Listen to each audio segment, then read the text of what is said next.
ننګرهار کې د راټول شوي مدني فعالان وایي افغانان د سولې په اړه د روانو هڅو خبرو اترو هرکلی کوي، خو وایي هره غونډه او هره سوله چې کیږي باید د افغانستان استقلالیت او خپلواکي پکې زیانمنه نشي. راټول شوي مدني فعالان د سولې د روانو هڅو ملاتړ کوي، خو وایي د هیواد په ملي ګټو هر راز معامله دوی او د هیواد هیڅ وګړي ته د منلو وړ نه ده. په دې عام او په دې بهیر په دې خلکو مې دا پیغام دی چې د خپل هیواد ګټې د هر چا د ګټو نه مقدمې وګڼي او دا مقدمې دي بیا به سره کرښه مالته دپاره اتحاد به یووالی به بریالیتوب به ژوندي اوسي. موږ نه الفته غواړو او نه د خالد عملیات غواړو. موږ په افغانستان کې ورور قتل جګړه د دې ته د پای ټکی غواړو. دغه د روژې میاشت ډېره مساعده میاشت ده، که بلس نه کوي کم تر کمه دا د روژې میاشت دي، دواړه خواوې سوله اعلان کړي، جګړې نه د لاس واخلي، تر هغې به دې دپاره بستر ساز شوی چې د دایمي سولې او د سولې د پایښت دپاره هلې ځلې ترسره شي.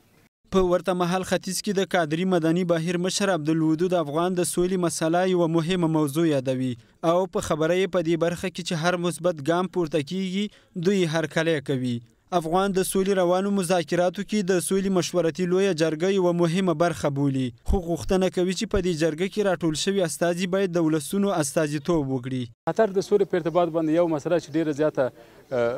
باید په دې باندې جدي پام وشي او هغه دا ده چې هلته په افغانستان کې د رښتینې سولې او تلپاتې ثبات لپاره باید